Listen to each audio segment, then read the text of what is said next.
scrapped everything, did that, and then also at the same time just started reaching out to people and starting connecting with people, like going to other, searching for hashtags of stuff that might be people that are interested in the same type of thing, and seeing what they're up to, and saying, like someone that's like playing, they're doing like an Imagine Dragons cover song on the piano, right? Yeah. And it's just making a comment on there, not saying come check out my band, just saying, dude, this is awesome, like, good on you, this is really cool, and just kind of making a campaign out of almost like a community-based thing. Yeah, but like really just it's not promoting, like it's very intentionally not come look at us. It is just what you're doing is cool. That's it. And then I love that. And as a result of, I mean, in the last, I think I haven't looked at the numbers, but like there's been a lot of people that have, like, almost every person that we commented on replied to us, followed us. Really? And like almost everybody. It's impressive. Bring the mic. This is good stuff. Starting recording, okay. So I figure you can bring the. I didn't realize you can we were move the mic all you want and stuff if you want to, but I didn't know we were. No, I was always pressed because like people share some really incredible stuff right before, like this. I'm loving this. Like, well, it's funny because like a lot of this, the oversaturation idea of like bands, or not even bands, anybody with a fucking profile, sure, is like pushing this. This is what I'm doing, and like most of the time you go to their page, there's not even a link. In their bio, so it's like, how the fuck do I find you? What are you actually promoting? And then if there is a link, it's like, how much time have you actually put into that link? What am I actually going to? What am I landing on? Totally, yeah. So it's like they're just like, what are you promoting? Like promoting something that doesn't exist, so we follow you. But then there's people like I have personally followed artists. I've personally followed songwriters with like 10 followers, or with 1,000 followers, or 10,000, just off the fact that they've come and said, hey, that's a cool riff. Like, what are you using in that? Like, what scale is that? Or this and that. And I'll go look at their stuff. And sure enough, hey, I kind of like their stuff. I'm not trying to, like, get involved with them, like, play with them, but I like their shit, and I follow them. And if, like, in the future, if those people do promote, or if you want to... Wait, okay. So these people, they found you, or you found them? They found me. They just, commented on me or something like that. Like, Perfect. oh, that's really cool. And I'm like, fuck yeah. Yeah, and so now next time if they're up to something and they post it, in your mind it's probably going to trigger like, hey, I remember those people were cool to me, and you'll give it like another second or two more than you would have otherwise, right? Oh yeah, like absolutely. it's not just going to go through the stream of, and it's not even crap. like getting my attention, like, oh, I'm giving them my fandom or my time. Yeah. I literally I've gotten to a point where there's certain people that I've never met where I follow their pages just because I like their content, and I'm like, they post something. I'm like, I actually do want to say something about that. Like, I'd love to, like, I'm sharing this post on my story because I'm like, hey, I dig what this person's doing. Do you guys like it? Like, it's fucking sick. Cool. Is that not what Instagram is for, though? Like, sharing, the idea of sharing, like, it's to share what you like. Yeah. So that's what it should be for. Yeah, I love running into, like, the really authentic stuff. Like, someone that posts, like, 2 videos of them playing every single day. I mean, they're, good enough to, like, be...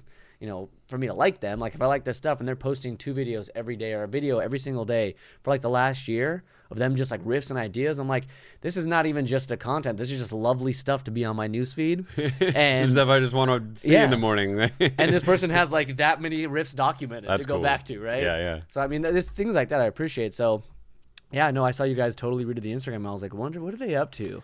Yeah, we just wanted to make it, have it be a cool landing page that at the same time was not like, just not trying to sell us so much. It's just like a cool place to be able to like hit us, see what we're up to, but it's just not like, I don't know. It almost just like feels like desperate if everything is just like, look at me. So we're just like, like all of it. And I don't know if you noticed, but when we removed all the back content, that was also any, all of the text, all the threads, all of the comments, all the stuff where people were like, this is cool. That's gone. It's all just like starting fresh, saying like, I love that. This is just like a little landing page now. And well, that is refreshing. Cool. That's refreshing. Well, I mean, like, dude, you guys said you're searching hashtags and like finding other people, right? Yeah. So like, tell me, how many profiles have you run into where it's just like people obsessing with themselves, like, I'm somebody, I'm great, appreciate my breathing? Yeah. So, well, and yeah, I mean, you don't want to don't hashtag search for love or like you know, like oh god, it's just it's a mess. But yeah, like I think it's cool to look for bands where people like you can search for LA music, but like you'll find a bunch of LA bands that are posting and hashtagging LA music, right? Like I want to find people that love music, like they're listeners. People, you know, musicians love themselves, of course, but like I want to find people that are music fans. Fuck yeah. And like those are people that that we want to interact with and find people that are just like into what we do. And so yeah well, there's like that feeling of like, yeah, we're a great band and we have friends that support us, but it's like half they like our music, half they're their, you know, our friends. Right. It's like I want to find people that when they listen to this, they feel what I felt when I heard this band as a kid. Totally. You know? Like, have you ever seen the movie Almost Famous? I have. Forever ago. I don't remember. I've seen it like 1,000. I love that movie. So there's a scene where like the band just gets like a new set of groupies. It's like second half of the movie, and like it's the original groupie, one of the original groupies sitting next to like the guitar player, and she's looking over at these other little groupies, and like these little young girls that like clearly are just brand new to the scene. It was the whole image thing, right? And they're just eating all the food, and she makes a comment about them eating the food and not paying attention, and they get in a little discussion about new groupies, and then she starts going off. She's like, being a groupie or like being a fan, she's like, you ever just love a piece of music so much that it hurts? And like that spoke to me on a level I never thought it would, because like I mean I can name probably 30 songs right now that when I listen to it physically pains me, because I don't know how to know how to experience it even more. It's not enough of me to experience it. Yeah. And like you want those people to feel that way, you know? Like especially in a live experience, or just like that's, I feel like everything should trail off that want. Yeah. That need for music. So anyways, that's I like it. I thought of that part when you said that. I was like, fans. I always think about when people talk about fans or anything, I'm like, that was the greatest statement ever made. Listen to a piece of music that you love so much it hurts. That's awesome. Yeah, that's very cool. And that's why we got into music, you know, like just heard something that like mattered enough that it was worth learning how to play an instrument to be able to do your best version of what they're doing, you know? Like that's fucking rock and roll. Yeah, it's cool. Anyway, I appreciate you sharing all that. I was really curious. Well, because funny is Xavier told me 3 weeks ago, he's like, we're about to book a bunch of shows. We're going to do a ton of shows, line up all the stuff. And then I saw the post say, like, we're taking a break from shows and releasing music soon. I'm like, oh my God, they got me. It's like, what is happening? I was like, you need to tell me. It worked. It intrigued the shit out of me. I was like, that's funny. No, I mean, we booked a bunch of, we did book a bunch of shows, but we played them already, like most of them already. Really? We still have, we were playing next week in Sherman Oaks, actually, which is cool, because we never there isn't even like a place to play in Sherman Oaks. What's the venue? It is let's see here, what is it called? What is the venue? 1 second. Go for it. You're good. All right. Well, because and this is the thing. It's not a place that normally has bands, and that's why it's Sherman like Oaks, huh? Yeah, it's super cool. And there's this guy that's just putting together this showcase show, that he just seems like super excited about music, and he's just doing the show because he wants to do the show. It's very cool. All right. Xavier can probably get a lot of fans out there too, because he's from the area. Yeah. It's not. What day is it? It is next Friday, August 2nd. Ooh. It's called Valley Rising. It's Artist Showcase. It's at Elevation Bar and Lounge. And there's 4 bands, and interesting. Cool. But so that's the last of the big series of stuff that we booked. You guys buzzed out a lot of shows in what, like 2-3 weeks, huh? It was about maybe like 4 or 5 weeks. We played like every week. And damn. We actually we were gonna do 2 shows next week, and it was just becoming like not gonna happen. Yeah. So are you able to get people to all these shows? We've done pretty well so far. Yeah. This one will be like the challenge one for sure, because it's a place that people wouldn't normally like go for bands, and so now it is 100% dependent on us to promote well and really get people out, and like we want to do a cool, like a place that doesn't normally do bands and they're going to do bands. Yeah. Like and they're in my neighborhood. Like in my mind, I want to do really well there because I want them to keep doing bands. I want to play there again. Like I want to make it so worthwhile for them that there's finally a place in my area that will do bands regularly. It's like a personal spot. Yeah, like that's to me, it's like it has to happen. It has to go well. I mean, how many bands in history have had like that bar that they always played at, and like when they're huge and famous, they just randomly show up in town and play a show without telling anybody, you know? Yep. I mean, that happens all the time. But yeah, I mean, finding a place close by that will do live music and like being a part of that's fucking awesome. Yeah, I'm noticing it a lot though. A lot of these smaller towns are fighting for live music. I mean, even Westlake out here, literally like a bunch of breweries opening up, and I've been contacted by multiple, like they're trying to get their live music set up going. Like everyone wants live music now. I mean, it brings good business, but it's nice to see that people are trying for it, you know, and it's not just LA. Yeah. Yeah, man, it's fun. LA is like, it is a tough city for live music. Like it just didn't used to be.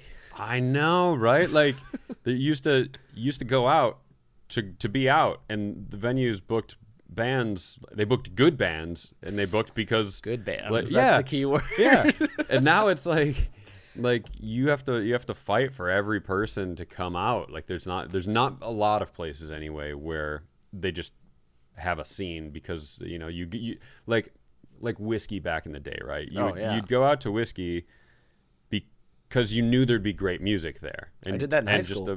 Yeah. But now it's like venues will you know, especially like the strip venues, the whole pay to play thing, they'll book whoever will sign the contract, and you know I get it, you know it just is what it is, but you're not guaranteed like some awesome show at all. So there, and it's just expensive as hell to just be there.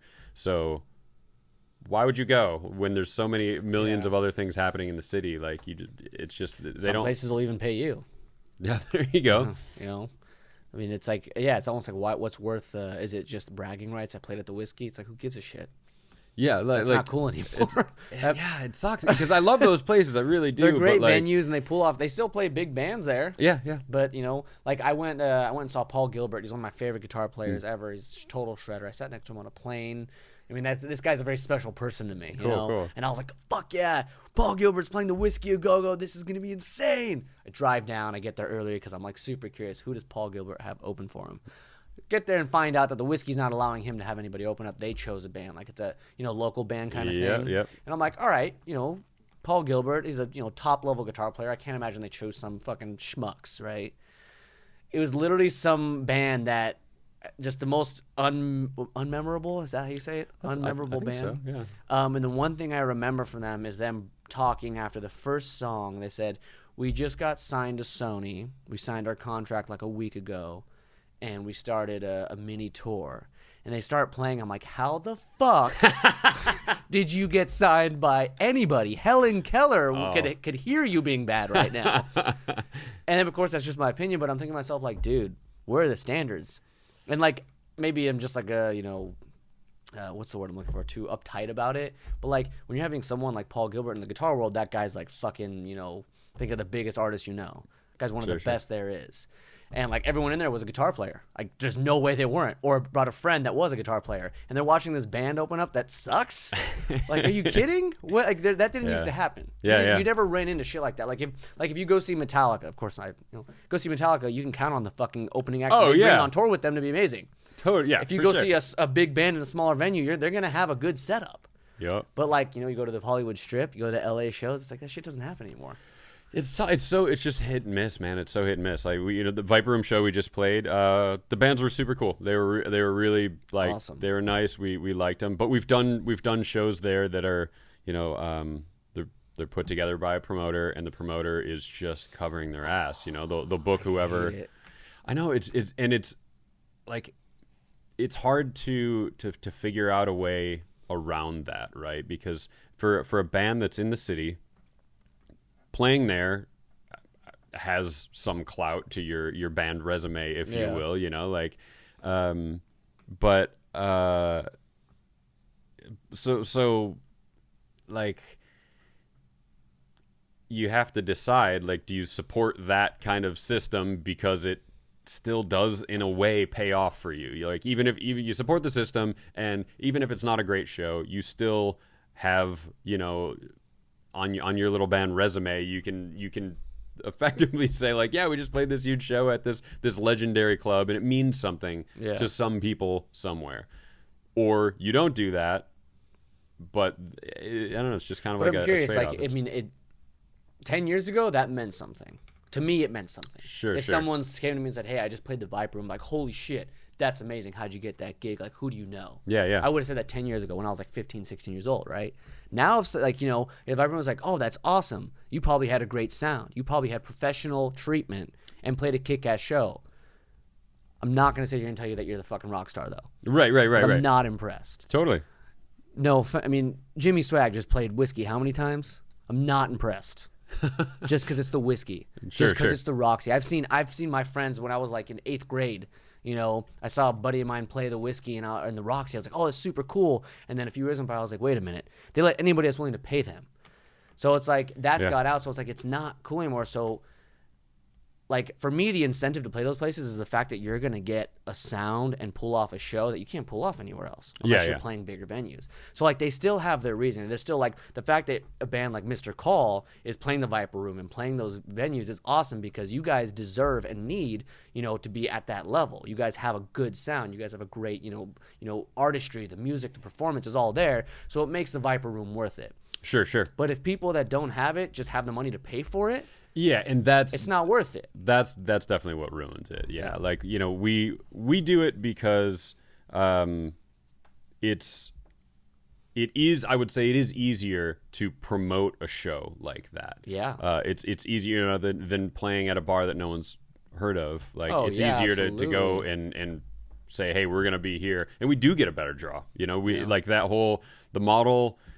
It does kind of work in some ways, and so we know the sound's going to be good. We know there's going to be real lighting, real sound. Reliable. Like, yeah, absolutely. And so it's, I mean, we definitely benefit in that way. It's like just a sad way that it happens. You know, I feel like I would love it for somebody to create a venue that is in, you know, North Hollywood, Van Nuys, you know, somewhere that's like just a cheaper area to be in, where people can go to the show and not pay $20 to park and another $15 to get in, and then $10 for a Bud Light, like, and then not have their car towed regardless. Right. You know, like I feel like there are ways to do it and still have like awesome sound and lighting and like create like a new version of what the Strip was. I think that'd be amazing, but it's, you know, that costs a lot of money to pull off. And well, I mean, it's also like, you know, the clubs didn't change. The owners are still, you know, been there for me. I'm sure there's new owners all the time, but like the clubs are still there. All that stuff's still there. It's just like the promoters, like you're saying, like the whole set of the system of how it works. Now it's like they don't care what bands they're signing. They, you know, like you said, they'll sign anyone that can pay. It's like I can go up there with wooden spoons and hit them together as long as I pay for my tickets, right? You can do it, absolutely. And they would give me a slot. You can do it. That's the level of, like, you know. I will say there are a couple promoters that really put in work, and they make sure that the band, they have some standards. The promoter that we worked with most recently does a really good job of, like, it's funny actually, if you look up her company on Yelp, there's like either people have 5 stars or there's 1 star, and the difference is that the people that have 5 star or have rated it with 5 stars all say she puts in serious work. She's, you know, like a lot of communication. She's pushing the bands to promote, and she totally does, which I appreciate, because again, if I'm going on a bill where I know that people could do that and just pay the money, you know, I want to make sure that I'm playing with bands that are, you know, in the right genre, and that they're putting in work and not just paying to get in. Yeah. Or the 1-star reviews are people that are like this lady keeps calling me, and if you don't conform to her stuff, then, you know, like, she's gonna be all over you. And I'm thinking, like, she should be all over you. Like, that's good. I'm glad that I'm not on a bill with you guys, because you clearly didn't get it, and you clearly were gonna do it the other way. Yeah. And, like, you know, I get it. Like, I'm glad that. Well, here's what I say. Like, I don't pay to play anymore. I refuse to do it just because I did it so much and I did it poorly, and I don't think I have the clout. I like that word, clout. I don't have the fans, the whole everything to pull off a pay to play at that level. Sure. But on the other side of it, if you really do want to play certain gigs that are big and recognizable, it's like I did about a year of performing in LA, like where I was like all I did was perform, all I did was play and like pull off gigs. I booked every single one by myself. I promoted every single one by myself. It was completely by myself. I had people there. I played good venues. I played the Mint, the Baked Potato, like all these venues that are legendary. I got good time slots. I got paid at some of them. You know what? And I got crowds and I made fans. Like, it's possible. Totally. Like, and if you're gonna sit there and bitch about someone doing their job, contacting you Yeah, to make right. sure you have a good show, then look, don't go and bitch. Just do it the other way, because it's possible. Both ways are possible. Totally. And that's just fact. Yep. You know, like I'm proof of that, and you guys are proof of the other way. You know? Yeah. So Yeah, it's it's a wild area. yeah. People are amazed when they come to LA and they're like, wait, what? I thought this was supposed to be like the Hollywood Strip. I play here. Like, this is where I was like, no. Yeah. Well, and even like, so a venue like that, yeah, you're doing the ticket sales. Yeah, you're doing that. Even the venues that don't do that, in LA at least, it's really hard to play at a venue with original music unless you just have a huge following. Yeah. Like it's hard to play at venues with original music where you get paid anyway, so you're doing a version of it no matter what. Like you're still gonna go and play music. Your friends are still spending money, maybe at the door, definitely at the bar. Yeah. And you're not getting all of what they paid back, no matter what. Like you're effectively doing pay to play. You're just not doing the tickets up front. You know. Yeah. So it's just, I mean, it's just kind of, I think a lot of what it's turned into is everyone's just covering themselves, and it makes people not want to go. In my opinion, that whole model where everyone's just covering themselves is kind of the downfall of why people aren't just coming out to shows anymore, and why they don't care about bands and live music. I am proof of that. In high school, I went to the Roxy almost every weekend, or down to the Hollywood Strip, just with my cousin Brandon or with a buddy of mine. We went, checked out a band. Saw fucking Scott Ian one time from Anthrax with a side band like right in front of me. I was like, oh shit, there's Scott. I mean, cool shit happened. Yeah. Cool shit does happen, but like all of a sudden it was $5 to get in. You know, we were carpooling. It's like, all right, well, I want to go. It's like, okay, well, you know, it's gonna be traffic on the way down. Shows are bad time. Parking's now $15 to $20 on like a weeknight.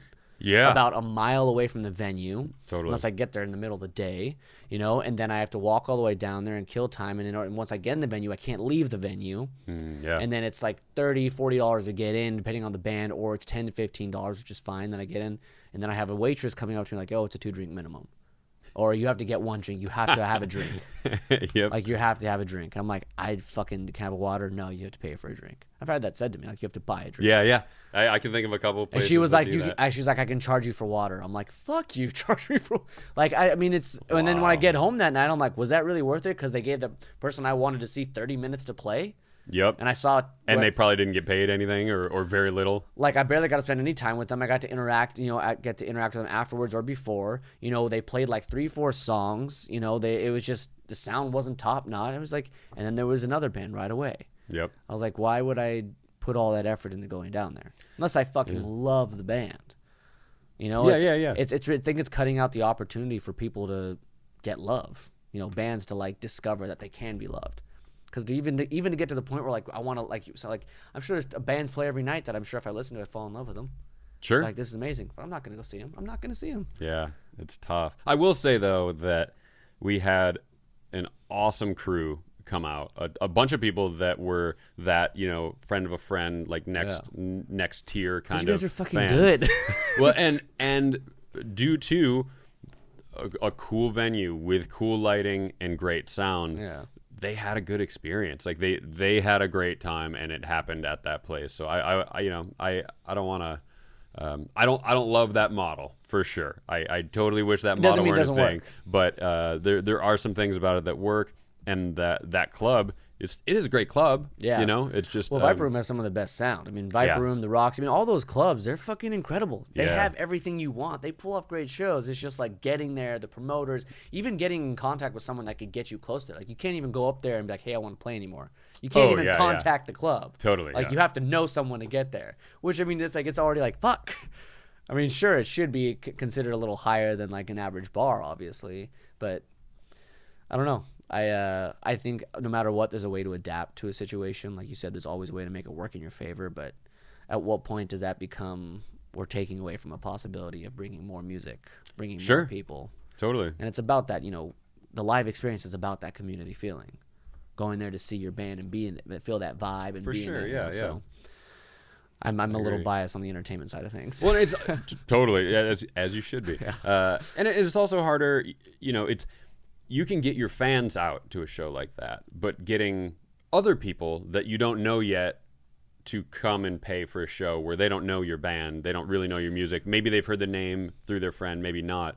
Like, those are people that are really hard to get involved unless you're funding tickets for them. Like it's harder to connect with people that Well, are you going to pay $10 to go see a band that you don't know anything about in a place that's really tricky? Like if it's your buddy's band, that's one thing. If it's like some band you haven't heard of that you hear is cool, but are you gonna throw like gamble $50 $50 a night on that? Yeah, probably not. Probably not. Unless you I don't know. It depends on how good they are. I mean, like you guys are fucking good. Like you're a good band. Like there's a lot of things with you guys that doesn't apply to like other people trying to make it, because it's like at the end of the day, regardless of what situation is, what system is working, what promoter this, what venue this, regardless of the end of the day, you're either good or you're not. You're either good at what you do and have a fan base and can build a fan base or not. You guys have that area covered, and you're only getting better in that area. So even if you spend $50, even if someone random spends a $50 night on coming to see you, they're not going to walk away dissatisfied. And that sure, yeah. It's like it's that's our hope. It's hard enough to get them to take that leap of faith, right? But once there's just no chance of them taking that leap of faith and walking away dissatisfied. Yeah, well, thank you. Like I mean, it's true, because it's a very different situation for other bands. We definitely try our best to bring people in, to let it be a personal experience and have everyone have the fun that we're having, Yeah.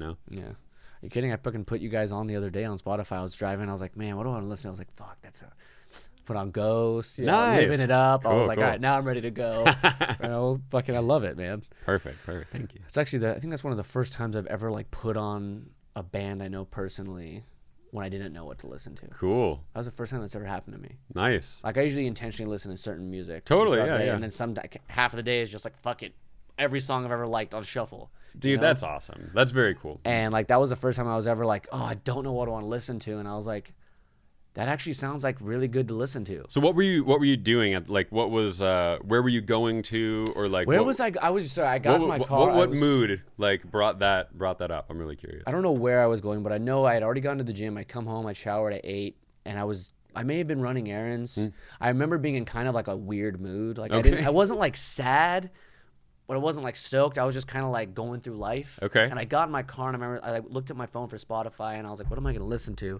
I remember thinking to myself, like, I can't listen to something I don't want to listen to. Like, I need something to make me feel ready for life. I just wanted to, not even good. It's just I needed to feel a little bit more. All right. And I was like, what would settle nicely with me? What settles with my soul right now? I started driving. I drove down the driveway, the little cul-de-sac. I pulled out. I was driving down the main road there.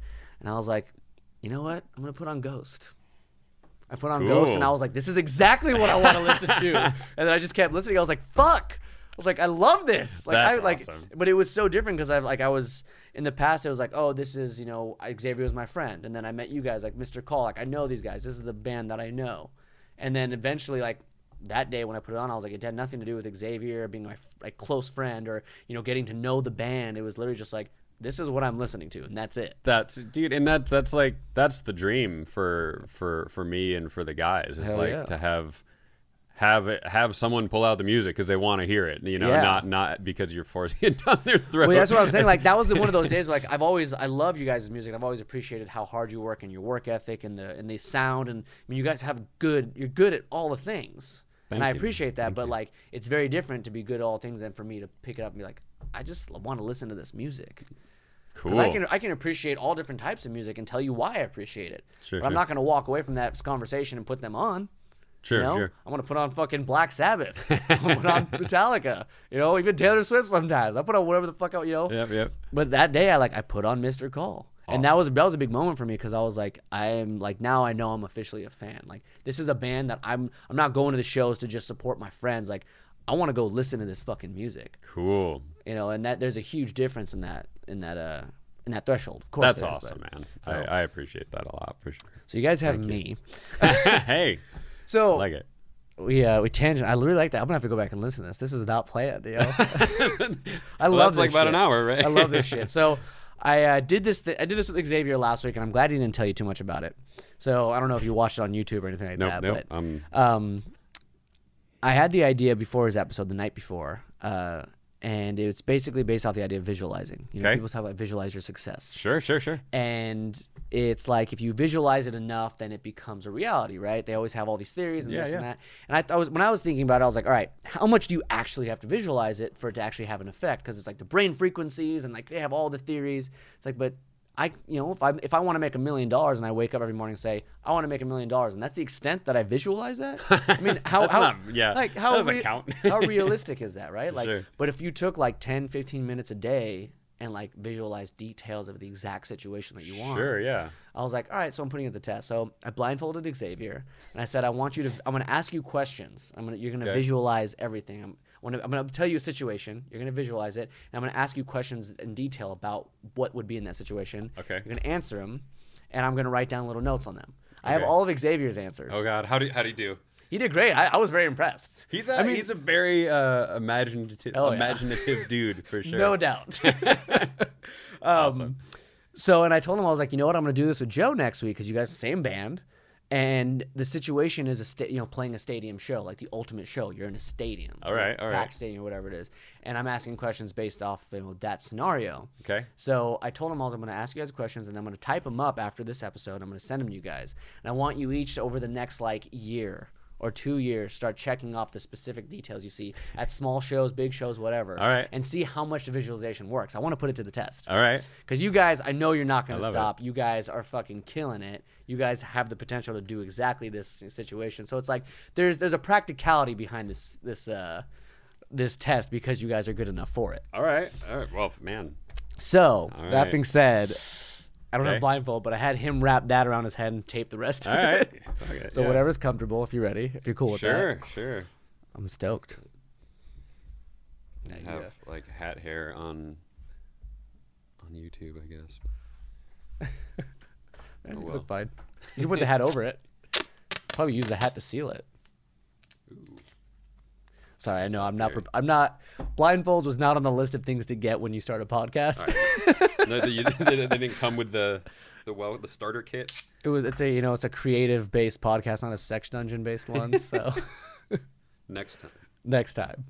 All right. I promise next time I'll blindfold you with something real. No, I think there's an allure to this. Beautiful. I love this. Oh boy. All right. You good there? You comfy? No, that's not happening. All right. Do I still?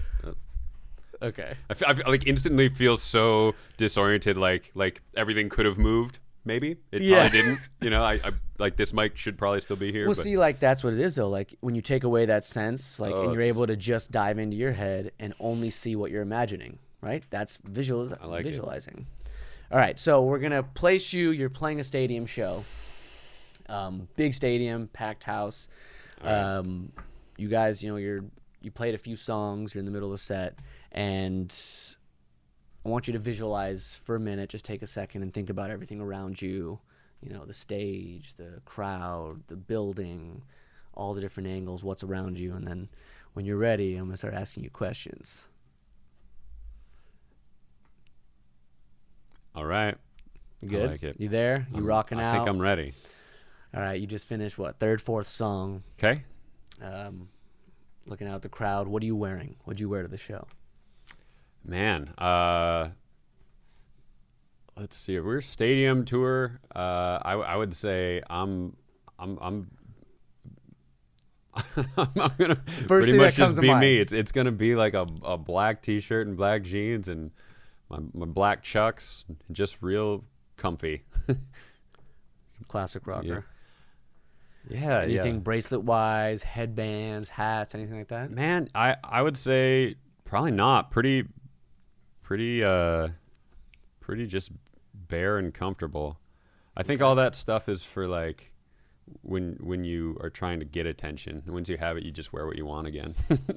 Seriously, I love that. Thank you for saying that. Like, stop with the bullshit, right? Like, if that many people paid to come in and see me on this stage, like I'm cool just wearing what I want to wear. Yeah, hell yeah. It worked. It got me there. All right, so you're in your outfit, you're playing your songs, you're about to start the next song. What's the song you play?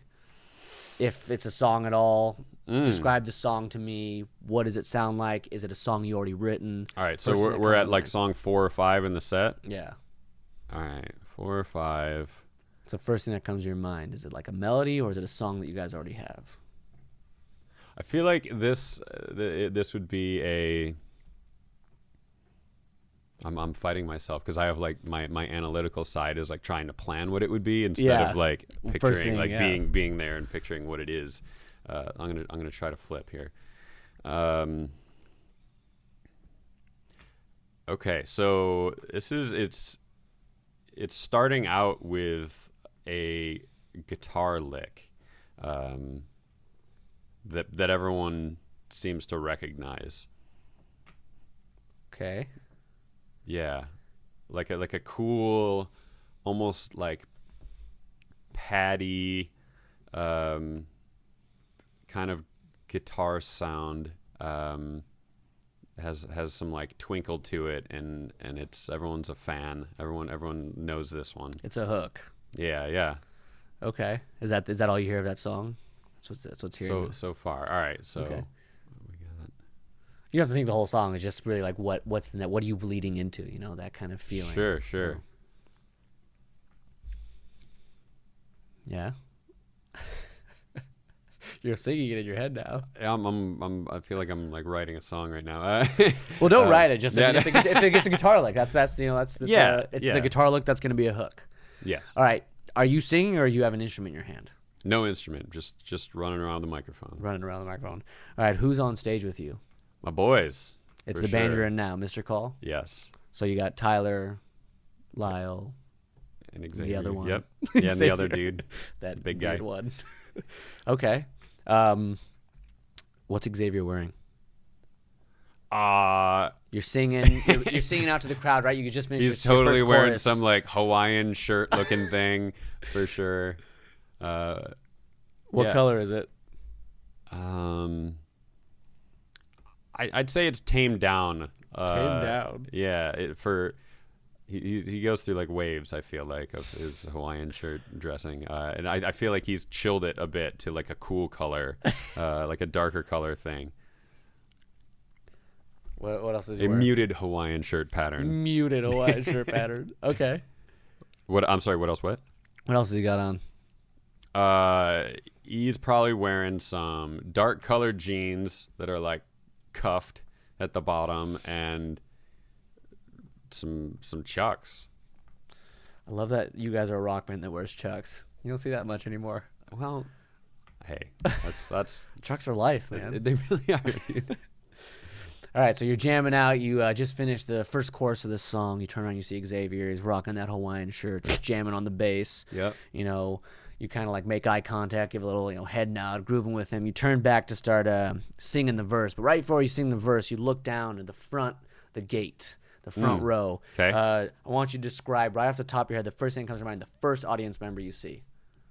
Ooh, interesting. It's a guy or girl, hair color, all that stuff. First thing. Cool. Man, I see a buddy of mine right up front. A dude named Mark. He's a huge music lover, and we actually just went to a concert together recently. And he showed up early enough to get right up to the very front. What's he wearing? What is he wearing? He's just wearing a t-shirt. It's the blue nothing t-shirt. Blue t-shirt. Yep. These are the details, I'm telling you. Okay. These are the All details. If what they say is true, and this is shorts. He's and wearing shorts. like Ooh. that with like khaki cargo shorts and Yeah. tennis shoes, just looking like A dad. just, yeah, totally, total dad. or the most efficient concert outfit. Word. You've been to enough metal shows, you'll start fucking wearing cargo shorts and gym shoes. Totally true. Totally true. All right, so where's Mark? Is Mark dead center, like front of you? Is he over to the right, over to the left, dead center? Right, dead center. All right, you make eye contact with Mark. He knows he knows the next lyric. He's been looking at you. He's about to sing with you. But before you sing it, you scan the front row. You go all the way to right, and all over in the distance on the right, still the front row, an audience member. Who do you see? What is the person? You lock on a person. Awesome. So it is a girl who is obsessed with Xavier. Ooh, nice. Yeah, just this is the girl that like mailed him the package that he got before the show backstage, and he's a little afraid but kind of excited about it. Hell yeah. And there's a girl. Let's see her. She's What color hair does like she an have? early 20s brunette. Early 20s brunette. Yep, wearing an I Love Mr. Call t-shirt that she made herself. Ooh, And on the I back, like that. it says Xavier, where like a jersey name would be. I love this. This is great. He's gonna love to hear that. You know he's gonna be looking for that more than his shit. Oh, jeez. I'm gonna start making those shirts with your guys' names on the back. And start selling them at the shows. I love it. All right, so you see this girl and you kind of like, oh shit, we got to worry about that one maybe. Never. You look at her eyes. I'm going to encourage her. I'm going to say, you know what? I think he's interested. You go to follow Here's his her. number. Yeah, just like right, you put it on the screen, you know. So you look at her, you follow her eyes, and of course you turn your head and see that her eyes are locked on Xavier. And as you turn back around to look at the audience, you pass over the back of the stage. What's the backdrop? Ooh. Man, it is giant black and white banner with huge block letters that say Mr. Call. So it's a banner. Yep. But like huge, like full stage. Yeah, Full big. I mean, we're at a stage. stadium. We got fucking big backdrops. Yeah. With like crazy lighting to the point where it's actually like it's projected that it says Mr. Call because stuff can keep changing all around it. So you're projecting the name. Yeah. All right. Yeah, like the whole backdrop is a projection, so it can kind of keep changing with the show. But as you look at it, it says Mr. Call in big block letters. Yep. Ooh, I like that. You're going to have that moment. You're going to be like, ah.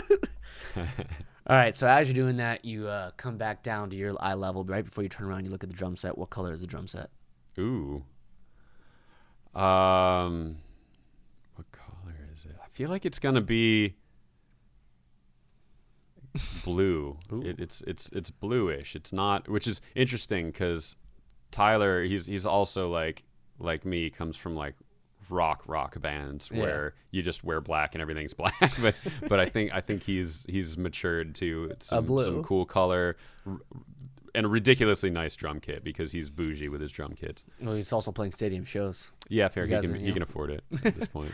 Is it shiny blue? Is it matte blue? It is shiny, definitely. Shiny blue. But not like that sparkly kind. Not sparkly. Yeah. Write that. Yeah, that's important. Not sparkly. All right. You turn around, you sing another verse. The crowd's fucking loving you. You're headbanging. All of a sudden, it comes time for Lyle's solo. Ooh. He's about to step front and start shredding, and you look over to your right or left. Lyle he's on my left. Ooh. Well, yeah, he has to be because so far I've painted Xavier over here. Really? Xavier's on the right. Yeah. On the left. I don't know why X that on is. the right. So as you look over for his ripping solo, what color is guitar and what type of guitar is it? Man, well this is the song that started all twinkly, so he's on a telly for this one. Really? Nice. Yeah, he likes his Les Pauls and his tellies, I think. Yeah, we're going telly on this one. What color is this one? Pink. Ooh, I like it. Pink telly. Okay. Yes. Rock and roll. So he steps out front. He starts shredding his solo. Fans are losing their mind. You step back for a second, take a drink of water. As you're taking your sip of water, imagine it. You go to put your solo cup down on one of the speakers, and you look down. What are you standing on? Is it raw stage? Is it carpet? Is it hardwood floor? Is it? Ooh. I That's raw stage Raw for sure. stage. Yeah. Raw black stage. Yeah. Right. Black painted, pretty dirty, gross. Yeah, all those scratch marks from lugging gear. Perfect. You get a good, drink of water. You turn around to take in the moment because you're not the front man for like 10 seconds, right? And you look at the stadium, you scan it, you look up. Is there a roof or is it an open roof? Closed. Closed. Ooh. Definitely closed. Okay, what time of day is it? Is it a night show? You guys doing a midday show? Is it a festival? Nighttime. What time do you guys start? It's so funny because when you say stadium show in this case, like I picture a very specific thing. Like, exactly. These are not even like questions in my mind. It's like you've seen this before. Yeah, totally. So we're going to document it. The night show. What's the weather like out? Ooh, it is chilly out. It's a cold night. Yeah. I mean, obviously you're not cold. You're fucking covered in lights and sweat. I am sweaty and disgusting and super warm. All right, so we got two more. We got two more questions. All right. You're playing your show. You guys finish the next song. Crowd's fucking loving. You're hitting that point in the show where, like, it's that second wind, and you think about how far you've come, how long it's taken to get here, and what you've put in, the work you've put in, and you're looking at this crowd, and every one of these fucking thousands of people love you and what you do, and they can't wait for the next words that come out of your mouth, and you realize for a quick second that this is just the stage, and that backstage, there's people waiting for you. Who's waiting for you backstage? Aw. It can literally be a manager. It can literally be a friend, wife, girlfriend, anything. The wife is there for sure. And man, and like the coolest, this thing that like I've always thought was the coolest thing to ever happen is when there's like some awesome rock star that I just love and they're killing this major show and they like bring the wife and like their little kid who's wearing earmuffs, like earmuffs, and Hell he's just yeah. like the cutest little thing. And yeah, man, and I kind of like drag him out onto the stage. So your kid. Yeah. All right. That's fucking rock and roll. Is that the only two people you see right now? People that matter, I guess. That's what matters. Cool. All right. You look over and you see them. Your wife's got your, kid. Got a little earmuffs on. Daughter or son, whatever it is. And you guys make eye contact. She gives you a smile that reassures you that this is what you're meant to do. Aw. You turn back Thanks, around. Your band is at your back, killing the fucking music. And here comes the hook of the night. You guys are about to play your biggest hit right now. The hit that, packed half that stadium, that hit that you guys have been waiting for, or the next one, if you're playing stadiums at this point. And you feel this incredible surge of energy, and you go to sing that hook, and the entire crowd sings it back. I want you to try to describe how you feel. Ah, man.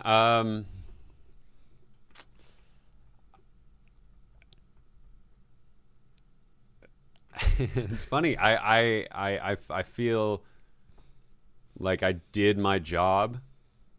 I did what I was supposed to be doing, and that now I got to go work on the next song that they'll sing louder. Let's work on the next one. They'll sing louder. Yep.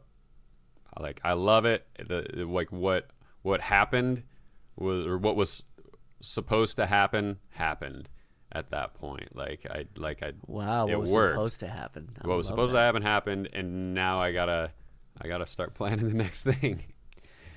Wow, that's interesting. I love that. That made my day. That answer.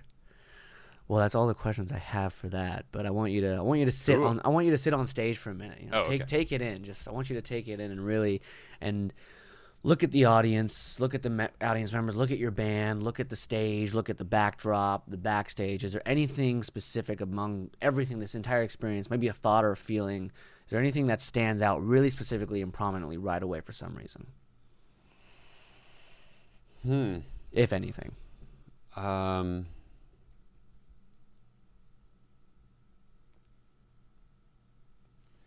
it's just comfortable.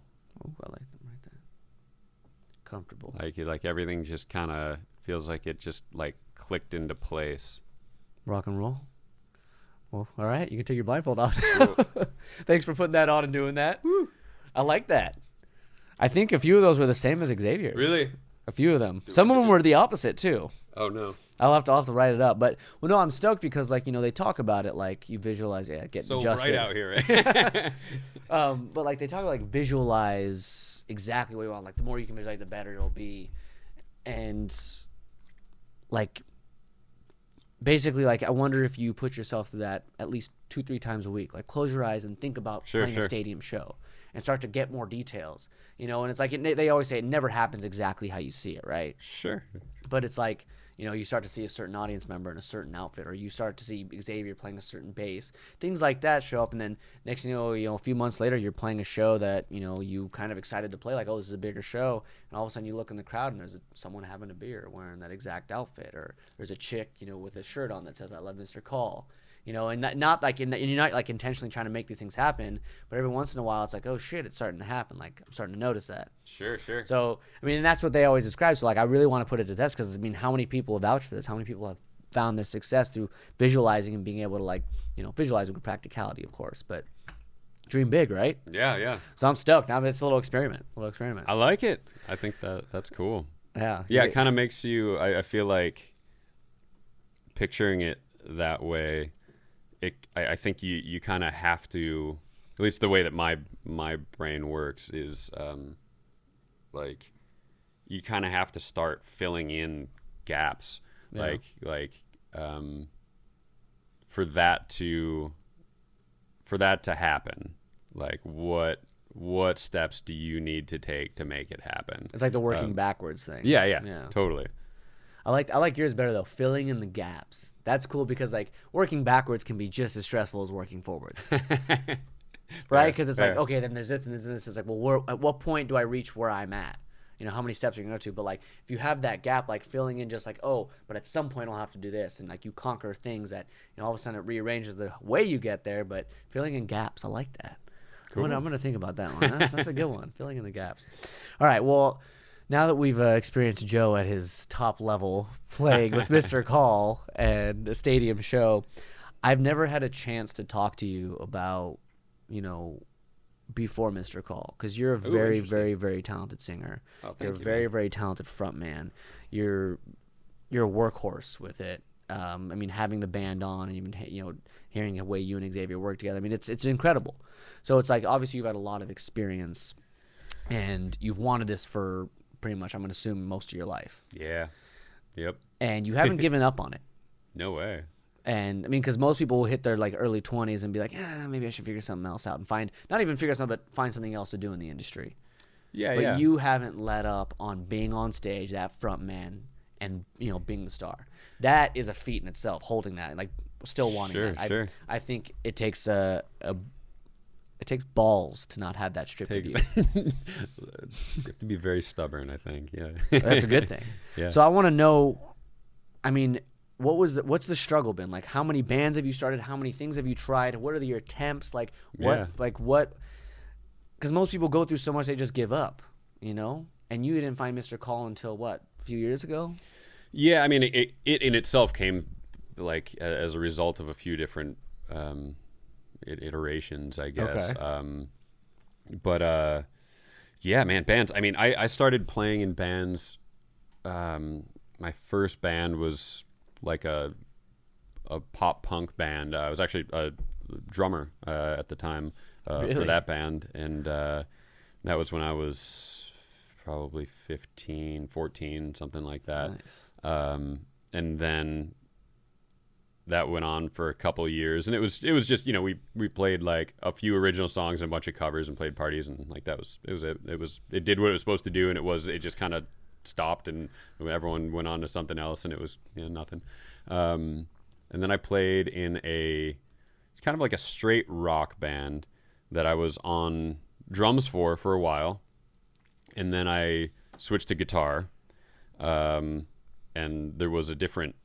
we actually had a singer. This is still all when I was like high school, okay. And I feel like I just moved like closer and closer to the front center. Like I was back here, and then I've drifted through other instruments. Like I've done the things, and then I would say, when I first moved out to LA, I played in a hard rock band. It's kind of like commercial hard rock. I would say like we were in the vein of like Breaking Benjamin, Oh, yeah. 3 Days Grace, Chevelle, like that. Those were the influences. All of which are playing a show together. What? Like next month. Where? It's in Irvine, I think. Or maybe it's like Forum or I don't know, but That's it's a going to be fucking awesome, show. and Holy I'm crap. totally going to be there. Do you have a But, ticket already? Not yet, but I Oh will. my I god! will. Oh my god! What Yeah. a fucking show. I know, I'm super pumped. But anyway, so I played in a band like that, and it was I was on guitar. I was that was the first band where I was the singer. Prior to that, I'd been in like I was in another pop punk band that was actually like pretty successful in our area. That was when I still lived in Michigan. But there were two. We kind of had like two guitarists, and we were both singing, and it was just Was that you the know. band that you kind of realized like this is what I want to do? Like I can do this. That was when like, I mean we were good and people were into it, and like I was a terrible singer, like really like when I How? hear the recordings, it like it like hurts, like it's like like super embarrassing. Not because the guys were awesome, like the band, it was tight, but it was just like I had like I had no idea how to use my voice. I felt like, and every sound I made, someone was telling me that it should have been different. And so like I had the most unnatural sounding thing because I didn't know how to make a sound that was like good sounding. And Really? so I mean, like it's hard to it was in believe. tune. You know, I was It always just wasn't the right melodies it and was stuff just like that. just like my voice just sucked. And but given that we were able to write songs that people liked and put Yeah. on a show that people liked. It was just fun, and then that band kind of morphed into the next band that I was talking about, the harder rock band. That band moved out here. Three of the four of us, we ended up finding another a different bassist at the time because the bassist didn't want to come out here. So you guys moved out together? Pretty much, yeah. Wow, you're successful enough to say, "Hey, let's move to a different state." Yeah, there just there wasn't industry there. Like we're doing is kind of as well as we could do playing in our little in our town. Yeah. We didn't really know enough about how to even build. Like we didn't have mentors, right? You know, like in our area, if other bands needed help, they would ask us for help. Like we were the most like Yeah. experienced of anybody. Kinda And we at didn't know the- what the hell at we the were limit doing over there. Yeah, so like we needed to find people to learn from, and learn how to be in a successful band, like how to make it bigger, how to. So you guys were all on the same page. Like that's what you guys were gonna do. Yeah, we were coming out here to just get better, to get. How old were you at this point? 22, Wow. 23, something Fucking like that. balls, man! You're a rock star. And so we moved out here and we played together for a few years, and then we lost a band member. Actually, we cut somebody loose because they just weren't. They had their own problems that we just didn't want to be part of the band's problems. So how did you guys afford to like do this? You guys save up money? Did you guys find jobs out here? I mean, Yeah. We just all worked. Like, I mean, saved up money before we moved, and then moved here, found jobs, started working. so there wasn't like a pride factor in like what you were doing for work. All you cared about was making the band successful. Yeah. 'Cause I think that's a really important thing. I mean, like to be on it, like I've worked in tech since forever, so like it was I can't pretend that I ever was like starving, like Yeah. I was like I moved out and got a job in like 5 days or something. Like Oh, it nice. was like That's a good thing to do. yeah, just for but man, that doesn't mean, I mean, but then I was working very full time and doing a band very full time, which Yeah. was a lot of work. Yeah. And so the apartment was paid for, but like it was a lot of work. And so that band ended up splitting because it just one of the guys actually was moved back home. He was kind of getting sick of the day job to maintain, and which is just it's so critical but so hard to do. you know, I feel like a lot of people, they don't set up quite enough foundation for themselves to be able to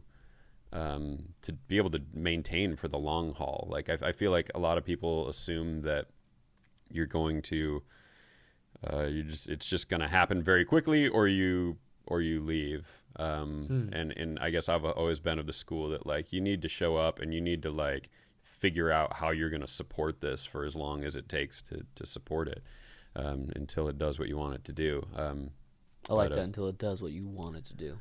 Yeah.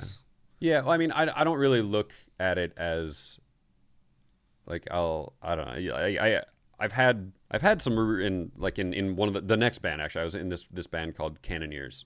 Cannoneers is an indie rock band, and actually we did really well. We had a ton of TV placements. Wow. We recorded fully recorded a very professional album that was professionally recorded, professionally mastered by like a big name mastering engineer.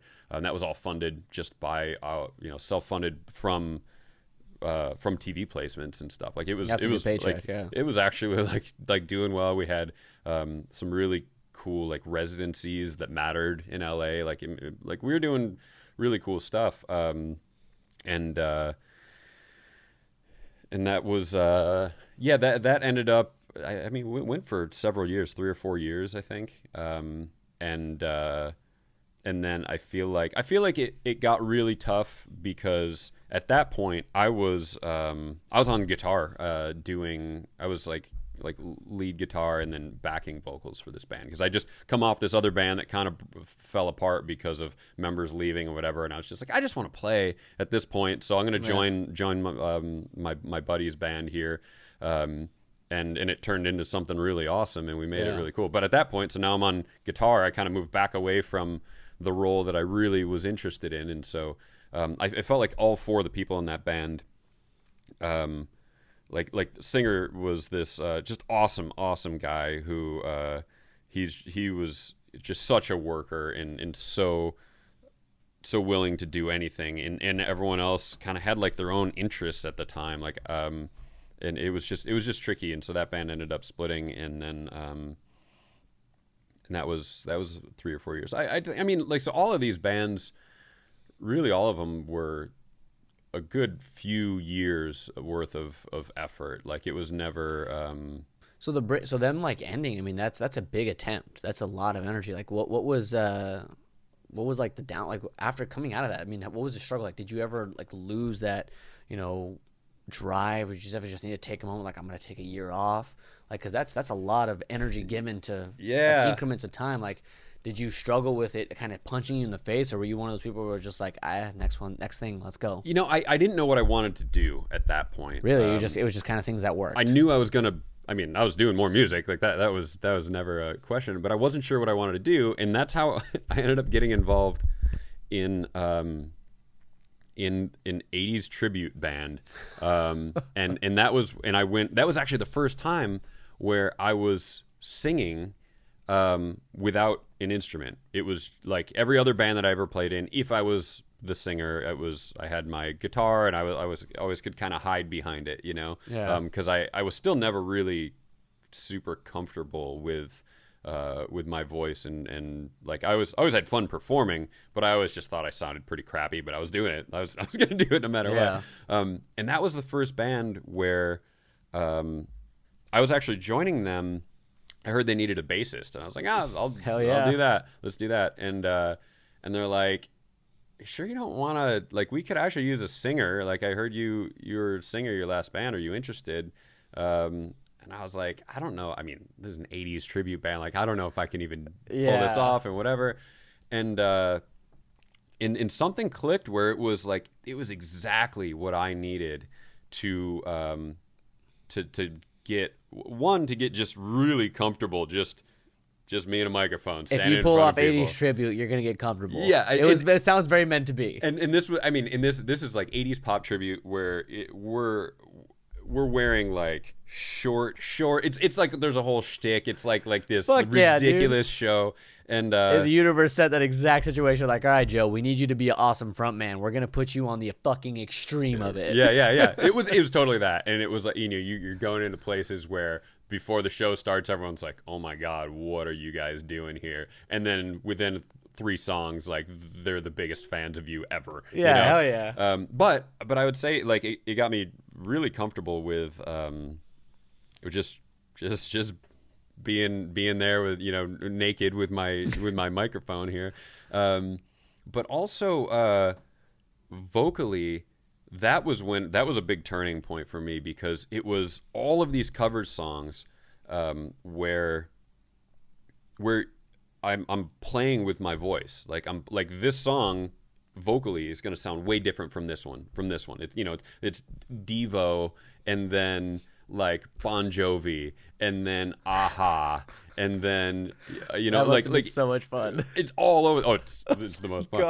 All over the place. But what it did for me was, it just, like, it made me figure out my range in my voice, because I figured out, like, one, I can do a pretty good impression of all of these different people. Yeah. And it just made me, like, be able to find, like, what my actual natural sound should sound like. Intensive training. And it was crazy, because it was like, it's a 4-hour show, and we were doing like 2 or 3 of them a week. So it would be, I had weekends where I would do Thursday, Friday, Saturday, Sunday night shows, all of them in a row, 4-hour show every single night. And so it was training. Like, it was, like, I mean, no, seriously, like, write it down. How? It was going back to, like, I did warm-ups. Like, I would wake up in the morning. After like an hour, I would do my first warm-up. 2 hours later, I'd do another warm-up. 3 hours later, I'd do another. Like, I would have done probably 4 or 5 warm-ups before the actual show happened that night. And then I'd finish the show, and I'm like, oh man, I don't know if I could do another show. I wake up in the morning, my voice is just pretty ruined. And I'd do it again, and I'd do the whole routine. I just, like, these like 30-minute warm-ups multiple times. Forget a teacher. Every day. And it was a lot, but, like, and that was the thing. You eventually you learn, like, how to, like, I had taken a couple voice lessons before, specifically to get rid of vocal tension, like, especially when I was in a hard rock band, I'd blow my voice all the time. But doing this it's kind of like tour mode. It's like you adjust because you have to, or you're gonna physically injure yourself, and you're not gonna be able to perform. You're not gonna be able to do anything, and your body, you really learn how to, like, use your voice in a more natural way, because you don't have a choice. Anything unnatural is gonna, like, damage your vocal cords. Did you ever fuck your voice up in that time? Nothing. I mean, there were plenty of times where I would lose some range, and I'd like, my tone would kind of go a little gnarly, but I never actually, no, there was a time where I had to go to like a vocal therapist of sorts, because I had been pushing to, like, I didn't have like nodules or anything like that where it was that type of damage, but basically I'd just been pushing too much air through my cords and training them to be farther apart from each other than they should be, which makes it harder for you to have, like, a resonant sound, harder for you to get to even get a sound. Like, yeah. you have to push more air to even get a sound to get enough so your cords will vibrate, you know? And it was just, and because of that, like, your range gets screwed up and whatever. So yeah, I went and did some vocal therapy to, like, kind of tighten that back up. But it wasn't, it was never damaged. It was just kind of had to learn, like, how to take care of yourself. So you're like that, like this epic warrior that just every situation that, presented itself, you were ready to go and you figured it out. It doesn't sound like you were ever really discouraged, musically at least. No, man. I guess I never look at anything as like, it didn't work. I look at everything as like an iteration of the next thing. If this, like, if I'm here and it's not, if it's not producing what I wanted to produce, you make a change, and if that doesn't, you make a change, and you just keep making changes. That the changes might be bands, it might be instruments, it might be songs, style, it could be absolutely anything. But, like, that to me is why it's never like like you said, people would just kind of call it quits in their early 20s. Like that, it's just, I would just never care to do that because I'll just keep changing. And there's no done. There's no, even, to be fair, like even on the, like success side, I know a ton of people that would say I was in a band that had music on a bunch of television stations, and then that band broke up. I did it. I did everything that I wanted to do. I'm done. Yeah. Like I can say that I did it. And to me, like even like the successes are just another. It's just another change. Like there's no. You're just very much in the moment. Changing. Like there's not really like a prime situation. You just love doing what you're doing, regardless. Yeah. And if it's not giving you the satisfaction that you need, that you want and need, you just change it. Change it to get keep there. Going. Yep. So it's about you. It's about you experiencing it to the fullest. Regardless because of the situation. there's like. I would say I'm very goal driven, but by the time I hit that goal, I've already changed it to a different goal. Oh, hell yeah. Right? Hell So yeah. like it doesn't. I mean, you just said. I mean, I asked you. How do you feel about the song that you're playing in front of a stadium? And you're like, well, now I'm thinking about what's the next song that I have to go home and write. I'm like, dude, what? That's badass. I love that. I mean, it's interesting, man. It's interesting, I would say, because it's hard to like sit with anything and be content with, like just this so in thing. your opinion, I like this because I think you have a perspective that a lot of people say they have or say they want to have, but it's really hard to like deny the natural, response. The idea of things being too late. Is it too late to chase your dreams? Is it too late to succeed in your dreams? Is it too late to do what you want to do? Obviously, physically, there's, like sports, there's certain things you can't do. Sure. Music, I like, growing up, I was always told, oh, you gotta record something now and release it. And right now is a prime moment. Like, you're at the age. And I fucking hated that statement. Totally. And I'm like, what do you mean I'm at the age? I literally, this is a choice that the more I play, the better I get. So in more time, I will be better. Yeah. Like, but like the industry's made for it now. This, and I mean, in my opinion, it's all a bunch of bullshit. Sure, totally. You either have it or you don't. There's always an audience for what you're doing. There's always a target audience. There's always, but for the people that say it's too late and that feel that, like people that, it's like, say I gave up right now and said, Joe, it's too late for me. Like I missed my window of opportunity. What do you say to that? How do you respond to that? How do I respond to you saying that Like if you're I came, quitting? Like if I came to you and I said, Joe, I'm gonna fucking quit. I'm just gonna play music because it's fun and it's a hobby, but I'm not gonna try to record and play shows anymore. I'm just gonna do it in my bedroom. Yeah, man. I would say like, what's the real goal that you have? Because if in my mind, if you have a goal that says, I want to be, by the time I'm 21. I want exactly this. And then you get 21 and you don't have exactly that. Like I could see how someone might be discouraged by that, but I would never set a goal with a time limit like that. I'm more of like have a, I guess more of a vision of like, I'm going to go in that direction and do everything that I can to make that direction go. And if at some point I decide I want to change that to a different direction, I'm going to go to a different direction. So for someone that's kind of giving up on something, I guess it depends on, are you giving up on it because you wanted a very specific thing and you are too stubborn to change your vision? Like I feel like that's the problem. Is kind that of if goes you're, down to why you're doing it. Yeah, like are you wanted this one very specific thing so badly that you're too stubborn to adjust what you want, adjust what you can get. Like why do you want that thing? Like you want to be 21 years old and have done this. Why? What is it you're trying to get out of that? Is it the money? Is it the fame? Is it just the fact that you're 21 and you did that? Like all of the rest of those why type things you can still get.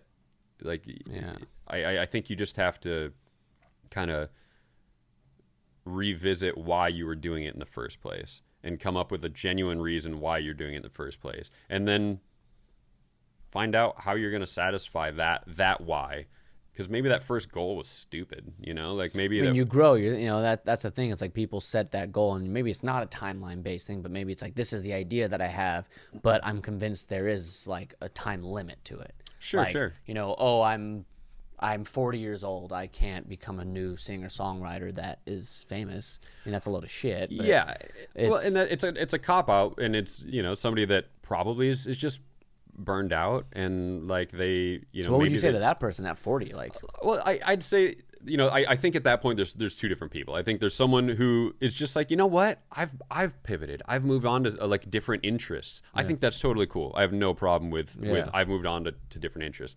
I have a problem with I'm quitting this thing because I feel like, you know, I can't do it, or I didn't figure it out, or whatever. there's no room for me in it. Yeah, like that just means like you haven't been willing to learn and to adjust, and yeah, You kind of lost the feeling of, I'm doing this because I love this. It's, you know, everything else is secondary. When the idea of like, I need this specific success becomes before the fact that I love this, it becomes a lot harder to succeed, doesn't it? yeah, I just don't. I guess I don't work that way. I don't set. That's what set I asked you. I goals was that like, way. I feel like you're so like efficient in that train of thought and the way you do things, which is great, which I love. I mean, I admire that above all else, to be honest. That it allows you to, I mean, live not only the fullest life, but as a creative, as someone expressing themselves very vulnerably. I mean, that's the kind of that's rock and roll. I mean, that's when you go to a show, when you put on music, that's why, you know, that shows. Like, this explains a lot for me because I love the music and I love the band. But it's like when Joe sings, like I'm feeling that attitude. Like, I'm doing this because it's just what I do. Cool. Like, it's I'm not trying to sit here. It's like, yeah, I'm trying to write a hit song. I'm trying to succeed. I'm trying to make my band big. But like, when you listen to my music, I'm not writing those things. I'm writing myself and exposing that because I believe in that. I mean, as basic and as simple as that sounds, it's got to be like it's become the hardest thing for people to do. You can hear it. You can hear it a lot in music. It's like people are, not that it's bad music, but it's very much a difference when you listen to a song and you're like, that person is telling me who they are. Totally, yeah. You know, as opposed to that person is putting on an act. I like the act. I'll listen to the act, but I can tell the difference. Big time, absolutely. And yeah, I think that the former to that is the sustainable side of things. yeah, definitely. Like I don't think you could sustain with without just being kind of crazy, like crazy about like Who you being are. willing to like also say this isn't working and I'm willing to change, instead of this isn't Yeah. working and I'm so stubborn about it, or it's too embarrassing to change course. Like if I have a, you know, historically a band that stops working and I start a new band, that very first post of like, this is my band name now, this is my thing, you know, like it's a little awkward, I would say, you know. It's Yeah. like, what am I saying? Am I saying that my previous band couldn't do it, and so now here's Joe doing another thing, you know? But at the same time, it's like, you know what, like it wasn't working, Yeah. and so now I'm doing something different. Then we sometimes feel the need to that's explain great. ourselves, right? Like, for sure, yeah. And it's like, I feel like a lot of the negativity from that comes from the feeling the need to explain yourself, right? I mean, because then you're Yeah. like, if I don't explain myself, then people are going to think this about what I'm doing because I didn't succeed. Like, I need to make sure they understand why I did it. Yeah, You yeah. know, it's like, who cares? It's like, just true. go do the next thing and be even better at it. You know, Yeah, problem is it's just too easy. You know, it's just too easy to get so many opinions now, right? it is too easy. It's Yeah, for dangerously sure. easy. Yeah, absolutely.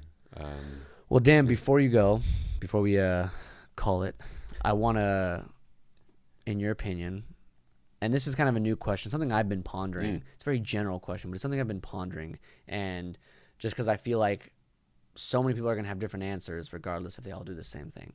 As an entertainer, as someone that writes, creates, you know, has to be sensitive and then has to be a rock star on stage, you know, so many different aspects of it, but all of it being around the idea of eventually you want people to be entertained by who you are. Sure. What is the most important part of entertainment if you had to choose one? Hmm. The whole process, not even being on stage. I mean, that could be the most important part, but from start to finish, what would you say for you right now in your life and your career is the most important part? I really think, really the first thing that comes to mind is just about, especially right now, man, just being like genuine and honest about it. Kind of like what you were saying a minute ago, as far as people can. There's so much that's so accessible. There's so much music that is so accessible. So many people that are so in your face, that are like, look at me, look at this thing that I'm doing, which is fine in itself. Like, whatever. But I feel like where anyone is going to care right now is when you're doing something that is uniquely you, because it's genuine. Like, if it's really truly genuine, people will, even if say you're influenced by music, other bands, things that you like, people will hear a unique sound in you if you're being genuine about it, because it wouldn't be possible, to perfectly mimic something else. And for me, I would rather listen to, if I have a stream of crap coming across my social media feed, I would rather listen to the person that's just doing something like that they like doing, any day, over someone that is, well funded, highly produced, but writing something where I can just hear in their voice that it's just not them, Wow. Yeah, I think just doing the you, and whatever that is. Like, it can be easy pop songs. It can be anything. And I'll love it if it's like feels honest. Yeah. That's it. That's amazing. I fucking love that. It's a damn good answer. Thanks. I'm very impressed. I love that. I think I needed to hear that too. Yeah. I was, I mean, you're not the first person. I mean, you showed up, we started talking about social media and changing out. You're not the first person I've talked to even this week about that exact thing, and how, like, oversaturated with, like, I don't give a fuck. It's like, when's the last Stuff, like, yeah. I'm really, like, cleaning out and following, like, my girlfriend, she's super into fitness, right? She works out every day, but she's not one of those people that's super, like, loud about it. She works out because she loves to work out, but she follows a lot of pages, and she told me she just, like, recently went through and, like, deleted more than half of her, like, of who she was following, because she's like, why am I, like, I don't care, like, Yeah. it's all this fake shit. And, like, every once in a while, it's true, like, it doesn't matter where you are, what industry you're in, or you find that authenticity, like, regardless of what someone's doing, they just like to do it, right? Totally. And yeah. that gets you fucking stoked. I mean, before you even consciously realize, you subconsciously get stoked on life by watching someone love something. Absolutely. Yeah. How many, I mean, man, you think of, like, you see some, like, crappy bar show, and there's some opener that like barely has, like, business being there. Yeah. But when they're playing, there's just, like, some moment where you're like, man, that dude just meant that so hard. Like, whatever it was, and maybe it didn't even sound good, but I just love this dude, because it's real. It's actually something honest, and it's like, that's what it's, that's what Fuck it's about. yeah. That's and it's becoming more and more necessary. Yes. Much more necessary. Definitely, man. There's just so, there's so much that's too accessible. Like, you no longer have to get approved. You don't have to pass that's a really like good way to put real that. tastemakers anymore. You don't have to, like, if you decide you want to publish music, like, in 10 minutes we could put something on, like, from scratch. 10 minutes, online. $10. Yeah, That's all you need. Done. Like, which is super cool, but it just changes how everything works. So, yeah. Well, rock and roll, Joe. Thank you so much for coming on the show and sharing. Thanks for having me. Thanks for doing this. I'm so glad that you're doing this. This is another thing that I know you put a lot of work into it, because it's just obvious, like, the way that you're always prepared. Like Hell you yeah. you have your note, you have like questions planned, you have like a theme plan, like Yeah. you're ready to party, and I know you put a lot into it, and I'm so glad and grateful you're doing it. I think it's so cool. So, Well, I appreciate that, man. I can't wait to have you on again. There's so much more I want to talk to you about. thanks, man. I'm in. Well, I'm in. rock and roll, man. Appreciate it. Thank you. Peace.